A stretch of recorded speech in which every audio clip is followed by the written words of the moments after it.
मित्रांनो, आता आपण काय करू, कॉन्टॅक्ट फॉर्म ॲड करू. आपली जी डमी वेबसाईट आहे त्याच्यात पाहता तुम्ही इथे असा कॉन्टॅक्ट फॉर्म आहे. तर तो कसा ॲड करायचा, तुम्हाला काय करावं लागेल, वर्डप्रेसचं जे डॅशबोर्ड आहे त्याच्यावर जावा पहिल्यांदा, आणि त्याच्यात आपण एक प्लगइन इन्स्टॉल केलेलं पहा, कॉन्टॅक्ट फॉर्म 7 नावाचं. ठीक आहे, सुरुवातीला तर त्या कॉन्टॅक्ट प्लगइनमध्ये आपल्याला जायचं आहे. जेव्हा मी डॅशबोर्डमध्ये येतो तेव्हा लेफ्ट साईडला तुम्हाला अशा प्रकारे कॉन्टॅक्ट म्हणून दिसेल. हे कॉन्टॅक्ट फॉर्म प्लगइन आहे, इथे कॉन्टॅक्ट फॉर्मवर क्लिक करायचं. ठीक आहे, त्याच्यानंतर मी जेव्हा इथे स्क्रोल करतो तर हा आहे कॉन्टॅक्ट फॉर्म. इथे काय होतं, रेडीमेड आपल्याला एक कॉन्टॅक्ट फॉर्म बनवलेला कॉन्टॅक्ट फॉर्म असं मिळतो. तर मग आपण हा जो कोड आहे तो इथून सिलेक्ट करायचा आणि कॉपी करून घ्यायचा, आपल्या एलिमेंटरमध्ये यायचा, आणि इथे आपण शॉर्ट कोड नावाचा जो काही विजेट आहे तो इथून ड्रॅग अँड ड्रॉप करून घेऊयात. आणि इथे मी काय करतो, शॉर्ट कोड जो आहे तो टाकतो.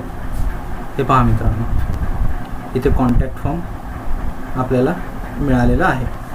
रेडीमेड असा बनवलेला कॉन्टॅक्ट फॉर्म आपल्याला इथे मिळालेला आहे. ठीक आहे, आणि काय करतो मी, ही लाईन जी आहे ती खूप अशी मोठी झालेली आहे, याच्यावर क्लिक करून याचा जो काय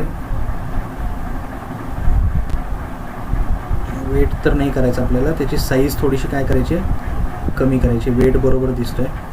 ठीक आहे, तर मी काय करतो आहे, कंटेंटमध्ये जाऊन ह्याची जो काही विड्थ आहे ती कमी करतो. ठीक आहे, पहा अशा प्रकारे तुम्हाला काय करायचं आहे, विड्थ कमी करायची. तर ठीक आहे, इतकं ठेवतो मी याचं विड्थ. ठीक आहे, अशा प्रकारे मी काय करतो, याचं विड्थ ठेवतो.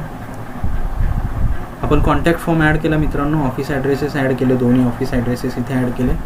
ओके, त्याच्यानंतर काय करायचं, अपडेट बटनवर क्लिक करायचं. पण काय करू, आणखी एक गोष्ट करायची आपल्याला. काय करू, आपण पॅडिंग इथे वाढवूयात. लेफ्ट आणि राईटचं जे काही पॅडिंग आहे ते आपण या ठिकाणी काय करू, वाढवूयात. ओके, तर मी इथे राईटचं पॅडिंग 50 करतो आणि लेफ्टचं पण पॅडिंग इथे काय करतो, 50 करतो. ओके, तर आता तुम्ही पाहत असाल अशा प्रकारे आपल्या इथे फॉर्म दिसत आहे मित्रांनो. ओके, ठीक आहे मित्रांनो, आपला इथं जो काही कॉन्टॅक्ट फॉर्म आणि ऑफिस ॲड्रेस आपण दिलेला आहे तो एक चांगल्या प्रकारे इथं दिसत आहे. ओके,